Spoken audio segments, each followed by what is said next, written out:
ოკეი. ერთი ორი. მოგესალმებით. გორის ახალგაზრდული პოდკასტი დაბრუნდა სპეციალური გამოშვებით და სპეციალური სტუმარიც გვყავს. დღეს მედე არის ჩვენთან ერთად. მაგრამ მანამდე სანდროს მაგივრად წარგიდგებით მე დღეს ნიკოლოზი. სანდრო გაციებულია. არა და სანდრო უნდა ყოფილიყო ისევ ამ პოდკასტის წამყვანი, რადგან სპეციალურ გამოშვებას სანდროზე უკეთესად ვინ წაიყვანდა თუ არა მე. დღეს მედე არის სტუმრად. მედე არის გორის ახალგაზრდული ცენტრის დამფუძნებელი.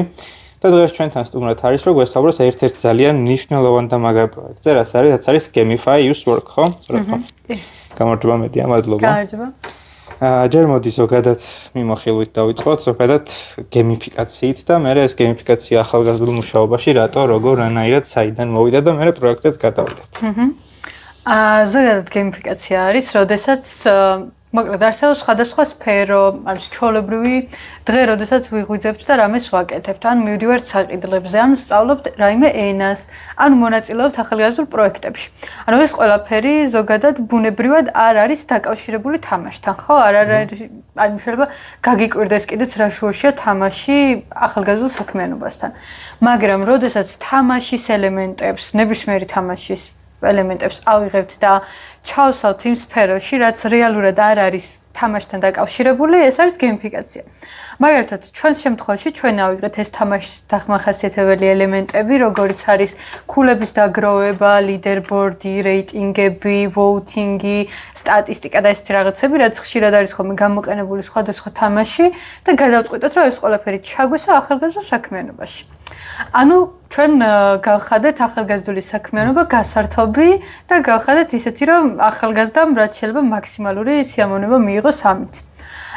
და ეს გემიფიკაცია ზოგადად ახალი კონცეფცია არ არის, გვხვდება სხვადასხვა აპლიკაციაში, მაგალითად თუ იცით აპლიკაცია Duolingo-ში, როდესაც ენას სწავლობ, ესპანურს სწავლობ მე მაგალითად და ტრიკები განსაკუთრებით. და ჩემი მიზანი ის არ არის ესპანურს რო სწავლობ, რომ უბრალოდ ქულები დავაგროვო. ჩემი მიზანია ესპანური ვისწავლო. თუმცა ეს ასევე მეხმარება, რომ мотиваცია მქონდეს, როცა ვაგროვებ ქულებს, ხედავ მეგობრებს, რომლებიც ჩემთან ერთად აგროვებენ ამ ქულებს და სხვადასხვა გემიფიკაციის ელემენტებით Duolingo ცდილობს, რომ ჩემი мотиваცია გაზარდოს. ანუ მე მაგალითად საერთოდ ძალიან დაკავებული რო ვარ ხოლმე, აი თუნდაც დაბადების დღე რომ მქონდა და მეგობრები ვიყავით გასულები წვეულებაზე, იქაც მიწოდა Duolingo-ს კეთება, იმიტომ რომ რო არ გამიკეთებინა, ხო, ქულას ვეღარ დავაგროვებდი. ანუ ეს იყო გემიფიკაციის გამო და არა იმის გამო, რომ მაინც და მაინც მაგ დროს 12 რო 5 წუთი აკლდა, მე მინდოდა ესპანური სწავლა. თან დაბადების დღე გადის უკვე და შენ მაინც იმას აკეთებ. ხო, რა თქმა უნდა. ანუ ეს რა ახსნათ რა, ანუ ეს რაღაცა პროცესს გემიფიკაცია ხდის, რაღაცა სხვას არ ხდის, უბრალოდ ერთმთლიან პროცესად, რაც არის რაღაცა თამაში. და ახალგაზრდულ მუშაობაში როგორ ხდება, ზოგადად რო ვისაუბროთ ჯერ რა, როგორ ხდება ამის გარდაქმნა, ანუ გვაქვს რაღაცა ბოდი მოკლედ თუ გინდა ახალგაზრდული საქმიანობაზეც ახსნათ მაყურებლისთვის, რომ უფრო გასაგები იყოს რა შუაშია აი გემიფიკაცია და ახალგაზრდული საქმიანობა ერთმანეთთან. ანუ აი როგორ კავშირდება და რატო არის საჭირო საერთოდ, ანუ აი, მოდი ხო. რატო მოიტანა საჭიროება, რატო გახდა ამის საჭიროება ჩვენ საქმიანობაში. აი, მოდი მანდიდან დავიწყოთ, რატო დაგჭირდა ამის გაკეთება, ხო? ჩვენ გორის ახალგაზრდული ცენტრი და დარწმუნებული ვარ, რომ ეს პრობლემა აწუხებს ყველა უმეტეს ორგანიზაციას, ნუ შეიძლება ზოგს არ აწუხებს. მაგალითად, ჩვენ საერთაშორისო დონეზე რა ორგანიზაციებსაც ვიცნობთ, მათაც აქვს ზუსტად ასეთი პრობლემა. და მანდიდან დავიწყებ, რა პრობლემა გვაქვს. ხედავთ, რომ ახალგაზრდები მოდიან სხვადასხვა აქტივობებზე, მაგრამ აი რენდომად მოდიან ერთხელ მოვლენ, მე შეიძლება აღარ მოვიდნენ, ან მაგალითად როცა მოდიან არ აქვთ мотиваცია რომ იაქტიურონ და ასე შემდეგ. და ზოგადად ეხლაც ევროპაში და საქართველოში ძალიან პრობლემატური არის ახალგაზრდების ჩართვის საკითხი არაფორმალური განათლების აქტივობებით, რასაც ჩვენ ახალგაზრდულ საქმიანობას Youth-Works ვეძახით.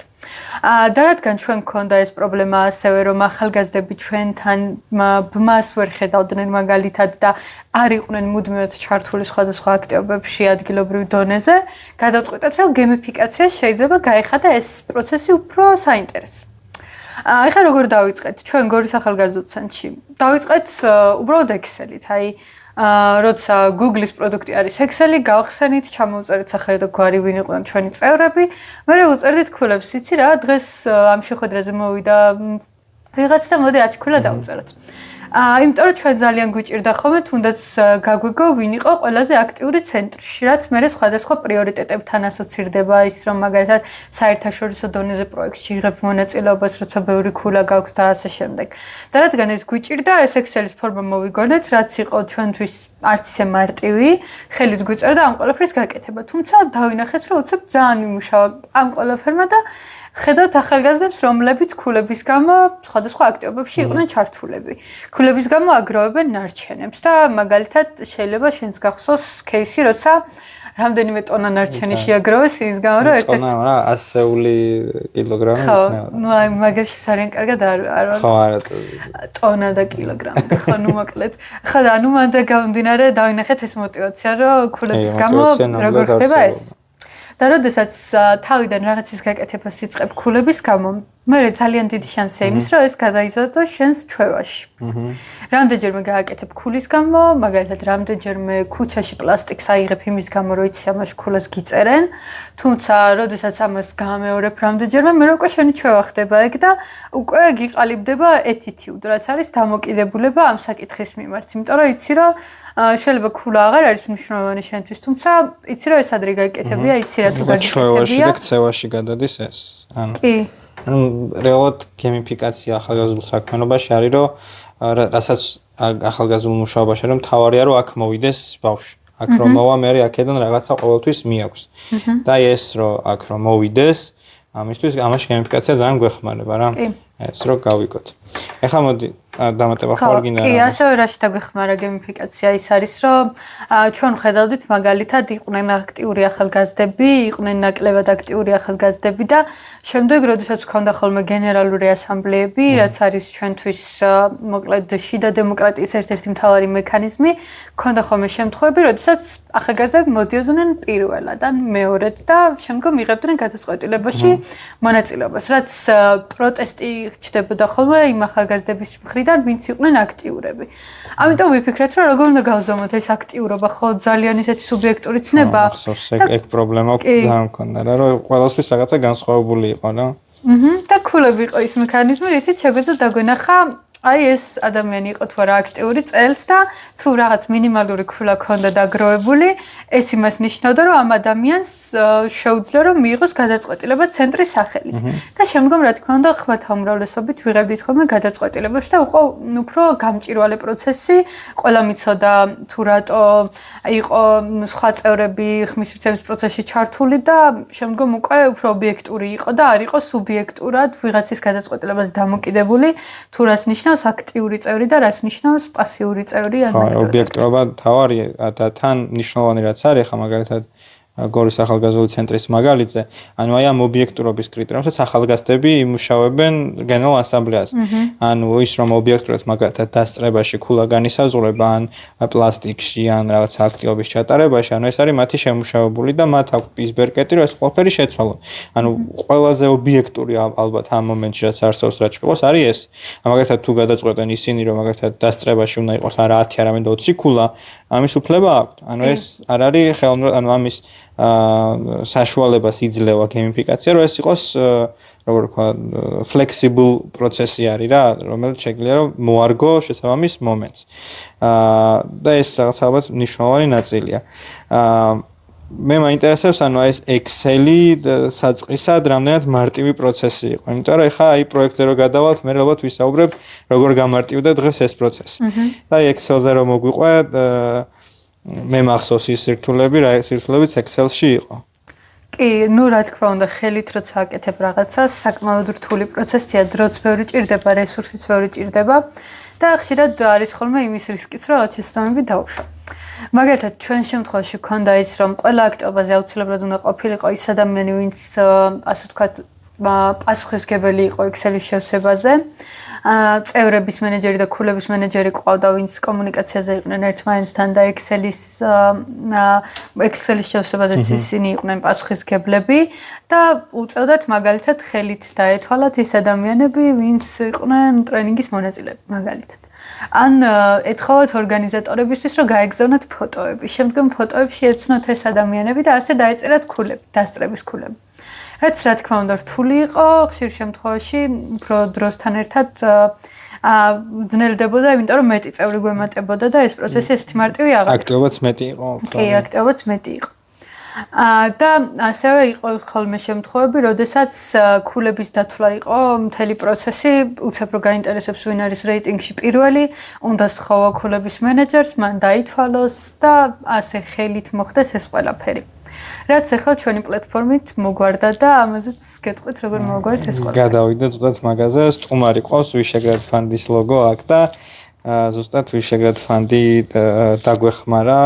იმედია ისაუბრებ ახლა ალბათ იმაზე, რა გავაკეთეთ ამ პრობლემის მოსაგვარებლად, რაც იყო Excel-ი, ხელით მუშაობა, ამდენი სირთულე, დრო, შეცდომის დაშვების მაღალი რისკი და ახლა მოდი გადავიდეთ ზუსტად თავარ ამბავზე, რითაც გვაქვს ეს სპეციალური გამოშვება. ხო, ჩვენ შევქმნით ძალიან მაგარი პლატფორმა, რითაც ყველა ვამაყობთ, მე მგონი ჩვენს ორგანიზაციაში და არა მარტო. Gamify use work ქვია, ერთი ვაით, ორი არა. მაგრამ აღწერაში დავლინკავთ ხოლმე. აი, მოიცადე, აი აქ იქნება ვებსაიტი. ხო, და ასე დამეზარა. თუ არა აღწერაში აუცილებლად. მე მგონია დაეზარება ნიკოლას ამიტომ. ხო, და მოკლედ ამ Gamify use work-ზე რო შედიხარ, იქ შეგიძლია დარეგისტრირდე როგორც ორგანიზაცია. ანუ პირველ რიგში რეგისტრირდები როგორც ორგანიზაცია. შემდგომ ამატებ use worker-ებს, ახალგაზრდულ მუშაკებს, ანუ იმ ადამიანებს, ვინც ორგანიზაციაში რომელიმე კონკრეტულ პროექტზე არიან პასუხისმგებელნი, იმიტომ რომ შეგიძლია ბევრი პროექტი გააკეთო როგორც ორგანიზაცია. და შემდგომ ვიწყებთ უკვე აქტივობების დამატებით, მონაწილეების დამატებით და ასე შემდეგ. პლატფორმა შეიქმნა არა მარტო გორის ახალგაზრდული ცენტრის ფიდბექის შესაბამისად, არამედ დატესტილი არის ასევე პოლონეთში, უკრაინაში და სლოვაკეთში.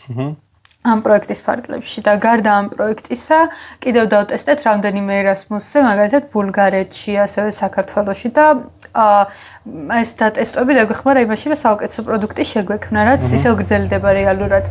ხო და პლატფორმაზე რომ დარეგისტრირდები როგორც ორგანიზაცია და დაამატებ პროექტებს და აქტივობებს, შემდგომ უკვე შენი მონაწილეები იღებენ მეილზე შეტყობინებას, რომლითაც შეუძლიათ გააქტიურონ ეს კოდი, ან კოდს იღებენ, რომლითაც შეუძლიათ საკუთარი პროფილი გააქტიურონ და უკვე ებმებიან ამ ქულათა სისტემაში. რო დავიწყოთ რაში შეიძლება დაუწეროთ ქულა, ეს არის დასწრება. QR-ი შეგიძლიათ დააგენერიროთ პლატფორმიდან, გამოჩნდება QR-ი, რომელსაც უბრალოდ ესე აჩვენებთ ტრენინგის დაწყებისას, ან ნებისმიერი აქტივობის დაწყებისას და ახალგაზრდა შეუძლიათ დაასკანეროს, ანუ ხელით არ გიწევს როგორც ახალგაზრდულ მუშაკს არაფრის გაკეთება, ისინი ასკანერებენ და პლატფორმა ავტომატურად წერს ქულას. ასევე გვაქვს voting-ი. ანუ ყოველ ტრენინგის შემდგომ, ანუ როცა გინდა, ანუ ყველაფერი არის ძალიან მორგებული, შენ ირჩევ, რომელი ელემენტი გინდა გამოიყენო, რომელი არა. მაგალითად, ყოველი შეხვედრის შემდეგ ჩვენ ვაკეთებთ ხოლმე voting-ს, რაც იმას ნიშნავს, რომ ახალგაზრდები ხმას აძლევენ მათ, ვისაც ფიქრობენ, რომ იყო ყველაზე აქტიური ტრენინგის განმავლობაში. და ეს დამატებითი мотиваცია, რომ უფრო აქტიურად იყო ჩართული. და ხმის მიცემის შემდეგ სტატისტიკა ქვეყნდება ხოლმე, კონკრეტული ქულები ენიჭებათ ახალგაზრდებს. რა თქმა უნდა, ანონიმური არის და ის არ ჩანს, ვინ მოგცა ხმა და ასე შემდეგ. მაგრამ როგორც ვთქვი, შეუძლია ორგანიზაციას ნახოს ეგეც. ორგანიზაციას ხო, ну რაღაცა პრობლემის შემთხვევაში უკან დასახევი გზა არსებობს, ასე უხეშად რო თქვა, ან რაღაცა ის სირთულე რო გაჩნდეს, შეგიძლია ამის გადამოწმება, მაგრამ მონაწილეები ამას ვერ ხედავენ. კი, მონაწილეები ვერ ნახულობენ, ვინ არ მისცა ხმა და ასე შემდეგ. ასევე გვაქვს პერფორმანსი, რაც არის ნებისმიერი რამე, რაც user worker-ს შეუძლია უნდოდეს, ანუ user worker-ების კრეატიულობას, რა თქმა უნდა, არ ზღუდავთ და პერფორმანსში შეგიძლია ნებისმიერი რამე გააკეთო. მაგალითად, Mission Impossible ჩვენ გამოგვიყენებია bingo-ს დროს, როდესაც bingo ვითამაშეთ და გამარჯვებულს პერფორმანსით დაუწერეთ ქულები და ასე შემდეგ. და ნუ მოკლედ პერფორმანსი გაძლევს საშუალებას, რომ გარდა იმისა, რასაც თავაზობს ვებსაიტი, სხვა დავალებაც მისცე მონაწილეებს.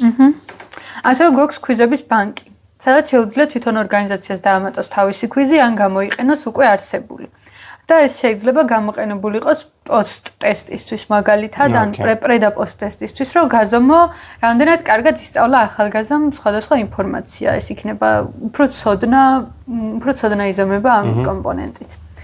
და ნუ მოკლედ ჩვენ ვცდილობთ, რომ კიდევ მეტი ფუნქცია დავამატოთ, ეს არის დემო ვერსია, ან საპილოტე, არ ვიცი როგორ ქვია ეს. სატესტო ალბათ. დემო არ ვიცი. ხო, სატესტო ვერსია არის და მანდ გამომდინარე, ეხა ფიდბექისთვის ძალიან ღია ვართ, რომ დავტესტოთ და ვნახოთ როგორ იმუშავებს. ახლა ამ ეტაპზე მარტო ვებსაიტი აპლიკაცია ჯერ არ არის.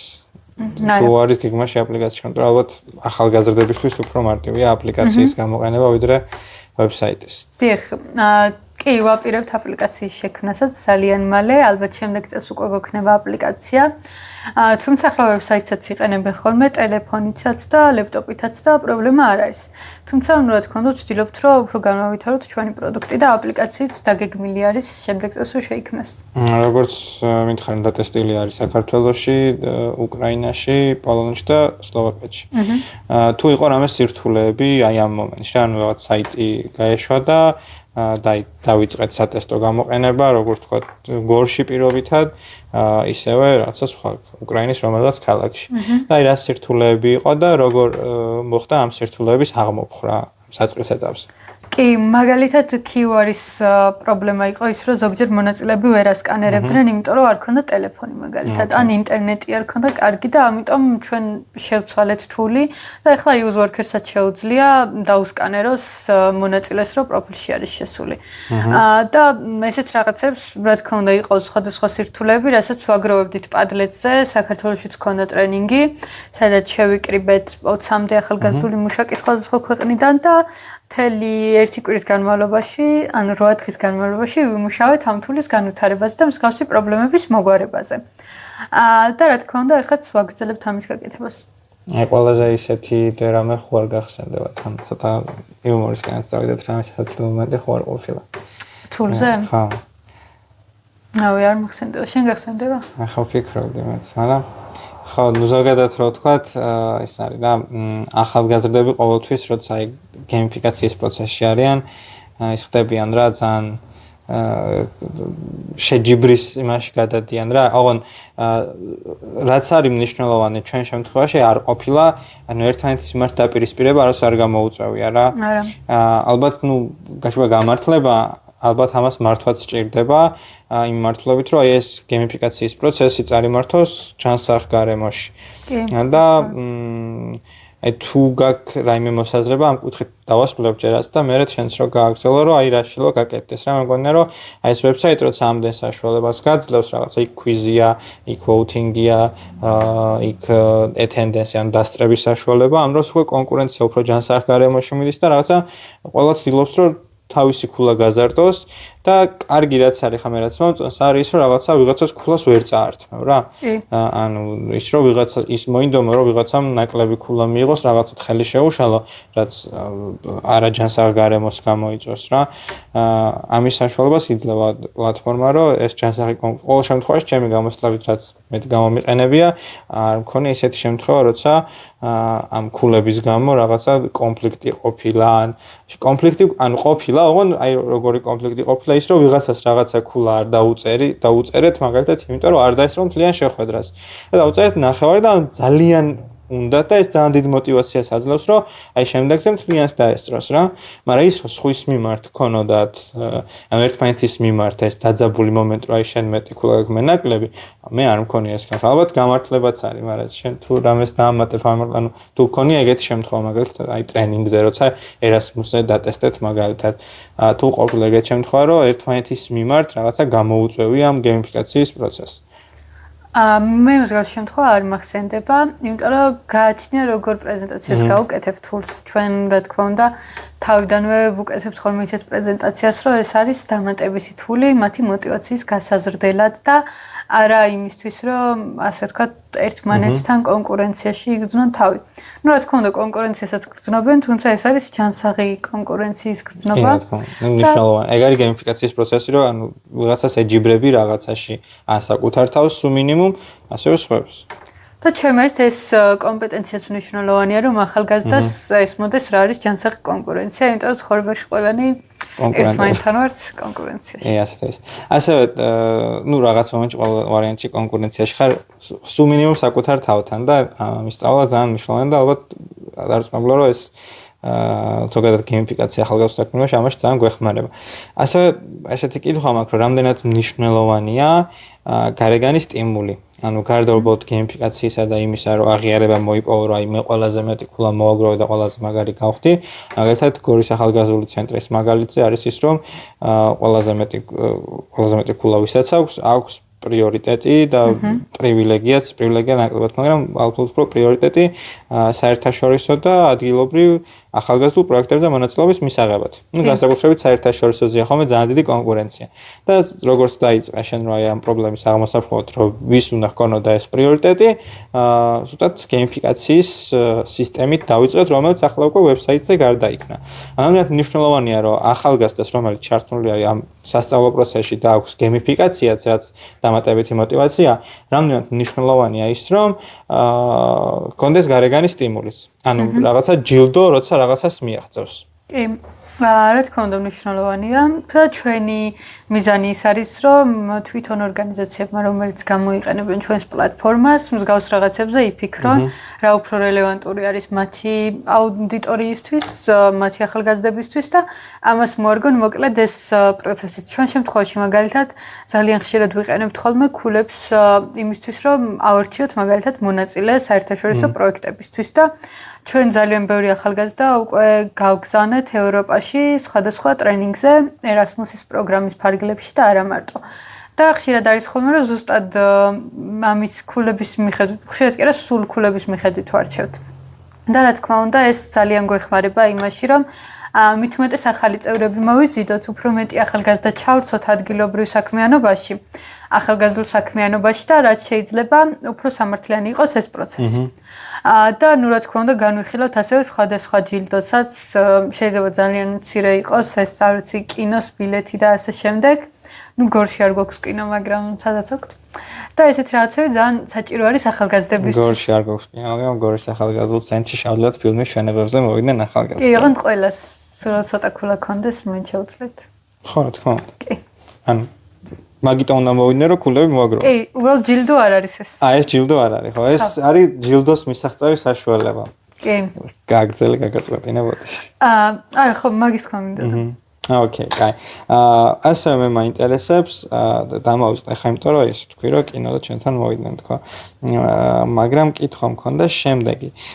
ანუ ობიექტურობა არის მთავარი კრიტერიუმი ამ შემთხვევაში. ახალგაზრდების მხრიდან, ნუ გარდა იმისა, რომ მაგალითად გორის ახალგაზრდულ ცენტრში ეს თვითონ ახალგაზრდები შეიმუშავებენ. მაგალითად რა შეგვიძლია უთხრათ ამ მიმართულებით ისეთ ორგანიზაციებს, რომლებიც ახლა დაიწყებენ ვებსაიტის გამოყენებას და ჯერ არ აქვთ ის მექანიზმი, რომ ახალგაზრდებმა თვითონ შექმნან ქულების სისტემა მაგალითად რა. ანუ ზოგადად მაგალითად Erasmus+-ის ტრენინგ კურსზე თუ აპირებს ვიღაც რომ ეს პლატფორმა გამოიყენოს, ანუ ობიექტურობის მისაღწევად გარდა ვებსაიტის გამოყენებისა თუ არის რამე რჩევა ამისთვის. ხო, პირველ რიგში არ ვიცი ეს აღნიშნეთ თუ არა რომ ამ საიტის გამოყენება ყველას შეუძლია, ანუ ნებისმიერ ორგანიზაციას შეუძლია დარეგისტრირდეს და გამოიყენოს ვებსაიტი. და ნუ რა თქმა უნდა, პირველ რიგში კარგი იქნება თვითონ გუნდმა ჩამოაყალიბოს ეს წესები, იმიტომ რომ საიტი იძლევა საშუალებას მთლიანად მოარგო ორგანიზაციაზე ნებისმიერი თული. მაგალითად, რამდენ ქულას წერ დასწრებაში, ან საერთოდ გაქვს თუ არა დასწრების ქულა, რამდენ ქულას წერ ვოუთინგის დროს და ასე შემდეგ და რა თქმა უნდა, ეს ყველაფერი შეუძლიათ ასევე გამოიყენონ უკვე გამზადებული ვერსიაც, რაც სხვადასხვა ორგანიზაციების кейსის შემთხვევაში არის. მაგალითად, ქვიზები, რომელიც გამზადებული არის უკვე ჩვენ მაგალითად ჩვენმა ორგანიზაციამ გაამზადა რამდენიმე ქვიზი და ესეც შეიძლება რომ იყოს ის რაც მათ გამოადგებათ. და ნუ რა თქმა უნდა თვითონ ორგანიზაციაში როცა მსგავსი რაღაცის დანერგვა ხდება, კარგი არის რომ ყველა წევრი იყოს ჩართული და ალბათ შიდა დემოკრატია მნიშვნელოვანია და ეს ყველა ორგანიზაციამ ალბათ თავისით უნდა მიიღოს გადაწყვეტილება თუ როგორ დაიწყებს ამ პროცესს, იმიტომ რომ ადვილი არ არის. სამომავლო გეგმებზე რომ ვისაუბროთ, რა არის გეგმაში თქვენთვის, ანუ ამ პლატფორმის განვითარებას როგორ ხედავთ, რა არის გეგმაში, ასევე ხო პროექტის ფარგლებში თუ არის რამე დაგეგმილი, რაც რომ აი ხვალიდან უკვე თქვა უნდა ველოდოთ, რომ ეს ამბავი იქნება. ხო, რაც შეეხება ამ პროექტს, რომელიც ვიშეგრადის მიერ არის დაფინანსებული, ეს პროექტი სულ მალე დასრულდება. წლის ბოლოს მანამდე დაგეგმილი გვაქვს ადგილობრივი აქტივობები, რასაც ახლა ვაკეთებთ პოლონეთში, ასევე სლოვაკეთში, უკრაინაში უკვე დავასრულეთ. ჩვენი პარტნიორი ორგანიზაციები არიან ამაზე პასუხისმგებლები და გორშიც ისევ ვაგრძელებთ ადგილობრივ აქტივობებს სამკვლების სისტემის გამოყენებით. და რა თქმა უნდა, ამ პროცესში თუ რაიმე ხარვეზი იქნება, ამას აღმოვხვრით. თუმცა უფრო მასშტაბური გეგმები გვაქვს შემდეგ წელს, რაც არის ის, რომ უნდა გავაკეთოთ AI თული თვითონ პლატფორმაზე, რომელიც ასევე ტრენერს და ახალგაზრდულ მუშაკს ზოგადად დაეხმარება სხვადასხვა მატერიალების შექმნაში, ეს იქნება სესიების აუთლაინები თუ ასე შემდეგ. და ასევე გვექნება აპლიკაცია, როგორც უკვე აღვნიშნე, და ასევე გვინდა რომ აქ მხოლოდ ახალგაზრდების სტატისტიკა კი არ იყოს ასევე ახალგაზრდული მუშაკების სტატისტიკა, ასევე არაფორმალური განათლების ტრენერების სტატისტიკა. რაც შემდგომ უფრო გამჭირვალეს ხდის თუნდაც კადრის შერჩევის პროცესს შენს ორგანიზაციაში. იმიტომ რომ დამეთანხმები ეგ პრობლემაც გვაქვს ხოლმე, როდესაც გვჭირდება ტრენერი ან ახალგაზრდული მუშაკი და რეალურად ძალიან რთული არის მათი შერჩევა და რაღაც ობიექტური საზომის საშუალება. საქმეში როგორია ძალიან რთულია რომ გაიგო კარგია თუ არა. და ესე აი მაგას დავამატებ რა, რომ აი მაგალითად ეს ვებსაიტი ძალიან მარტივად პლატფორმა სკოლაში შეიძლება იქნას გამოყენებული და აი ბავშვებს რო აქვთ ხოლმე რა, რომ მე რატო არ ვუწერ მასწავლებელს ქულას, აი ამ ხრივ შეიძლება ეს რომ ძალიან მარტივი აღმოფხვრელი იყოს ამ საკითხის რა და ბევრად მეტი мотиваცია ჰქონდეს ახალგაზრდას გარდა ზოგადად გეიმიფიკაციის პროცესზე, ასევე ის რომ შეფასდეს მასწავლებელის ან ახალგაზრდული მუშაკი ან ტრენერი. ის ადამიანი ვინც მუშაობს ამ ორგანიზაციაში, ხო? ანუ ამის გაზომვა შეიძლება და თან ისე ობიექტურად და მონაწილეთა ან მოსწავლეთა შედეგებიდან გამომდინარე და ეს ბევრად ობიექტური იყოს რა. კი, ეს კარგად აღნიშნე. ჩვენ ვფიქრობთ, რომ ეს თული შეიძლება სკოლაში იყოს იდეალური. მით უმეტეს კერძო დაწესებულებებში, სადაც ესეთი მკაცრი სისტემა არ აქვს ქულების. და ძალიან კარგი არის мотиваციის გასაზრდელად ახალგაზრდის, ნუ სკოლაში ხვდებით გეიმიფიკაციის პატარა ელემენტს ქულებს.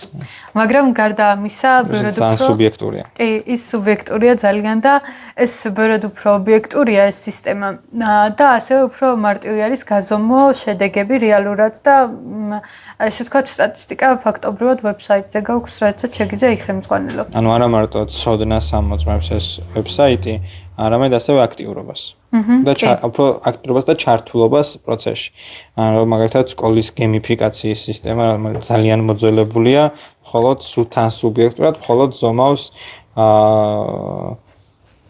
ცოდნას და ანუ მეორეს მხრივ შეიძლება ცოდნაში ვიღაც მოიკვეთლებს, მაინც უნდა ჰქონდეს საშუალება რომ თავი გამოიჩინოს აქტიურად ჩართულობით. ორივე შემთხვევაში ყველაზე მაგარი იქნება, ხო? და ეს გეიმიფიკაციის გაერთიანებული პროცესი მეტ საშუალებას აძლევს სკოლასაც და ახალგაზრდასაც. ამიტომ ძალიან მნიშვნელოვანი არის. შეგვიძლია წავიდეთ ბოლოსკენ. ხო, რაც შეეხება გორის ახალგაზრდულ ცენტრში არაფორმალური განათლების სკოლა ძალიან მალე აი საზაფხულო სკოლა რომ იყო, ზუსტად საზაფხულო სკოლის მსგავსი პროგრამას დავიწყებთ 4 ოქტომბრიდან რეგისტრაცია ისე მიმდინარეობს და გირჩევთ რომ მალე დარეგისტრირდეთ და ან დაარეგისტროთ თქვენი შვილები, რადგან დრო ძალიან შეზღუდულია 12-დან 15 წლამდე ახალგაზრდებისთვის, თუ გსურთ რომ თქვენი მაშულმა ისწავლოს ლიდერობა, ეფექტური კომუნიკაცია, კრიტიკული აზროვნება, მაშინ უნდა მოხვიდეთ ჩვენთან და ამის ლინკიც აღწერაში იქნება, სადაც შეიძლება დარეგისტრირდეთ. რამის დამატება ხო არ გსურს, მედია, რაც გამოგვრჩა ჩვენი პოდკასტის განმავლობაში. მხოლოდ იმის, რომ მე ვფიქრობ ამ თულით ძალიან მე პირადად ძალიან ვამაყობ და ძალიან მიყვარს ხოლმე ამ თულზე საუბარი, ამიტომ თუ მაგალითად ვინმე სურს მეტი გაიგოს ამ პროგრამაზე, ნებისმიერ დროს შეუძლია დაგვიკავშირდეს ჩვენ, როგორც ორგანიზაციას, ასევე პირადად მე და სიამოვნებით გავუზიარებ სხვადასხვა კონკრეტულ შედეგს, რაც მივაღწიეთ ამ თულით, ან მეტ ინფორმაციას, როგორ შეიძლება ამის გამოყენება. და პრაქტიკაში უკვე დავტესტავთ არაფორმალურ განათლების სკოლაში. კი და ყველას ვურჩევდი, რომ დატესტოს თავის ორგანიზაციაშიც. მგონია რომ ყველგან იმუშავებს, სადაც აქტიურად მიმდინარეობს რაღაცა ნებისმიერი სასწავლო პროცესი, მნიშვნელობა არ აქვს ეს არაფორმალური თუ ფორმალური. და ორივეს გაერთიანების შემთხვევაში თუ თქვენ ფორმალურად მუშაობთ, და არაფორმულ ელემენტების შემოტანა გსურთ, სწორედ ძალიან სწორედ გეიმიფიკაციის ეს მოდელი ძალიან დაგეხმარებათ. მადლობა მედეა ჩვენთან სტუმრობისთვის. ეს იყო გორის ახალგაზრდული პოდკასტის სპეციალური გამოშვება. მადლობა ვინც იყავით ჩვენთან ერთად. არ ვიცი, შევხვდებით უახლოეს მომავალში, დიდი იმედი გვაქვს და იმედი ამხელა პაუზა არ გვექნება. ვეცდებით რომ სანდროს დავაბრუნოთ აი ამ სკამზე და მე ისევ კამერის უკან გადავინაცვლო. აბა კარგად. კარგად.